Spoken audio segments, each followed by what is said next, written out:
সাগরপাড়া থানার হাতে গ্রেফতার 10 জুয়ারি।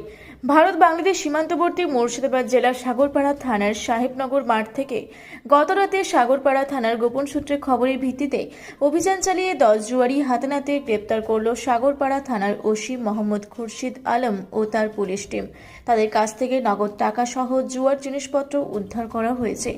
আজ তাদের নামে একটি কেস রেজিস্টার করে জেলা জজ আদালতে পাঠায় সাগরপাড়া থানার পুলিশ। মুর্শিদাবাদ জেলা থেকে পার্থ মণ্ডলের রিপোর্ট, রূপসী বাংলা মিডিয়া। পুরুলিয়া শহরে এখন স্বল্প খরচে উন্নত ও অত্যাধুনিক চিকিৎসা পরিষেবা বর্দান হসপিটালে। এখানে general, laparoscopic, gynaecologist, paediatrician, anaesthetist, general physician, orthopaedic সহ বিভিন্ন রোগের অভিজ্ঞ ডাক্তারবাবুরা নিয়মিত রোগী দেখছেন। এছাড়াও 24 ঘন্টা বিনামূল্যে অ্যাম্বুলেন্স পরিষেবা রয়েছে, স্বাস্থ্যসাথীর সুবিধাও। যোগাযোগ করুন বর্দান হসপিটাল, রাঁচি রোড, সৈনিক স্কুলের নিকটে। মোবাইল নাম্বার 8918968624 এই নাম্বারে।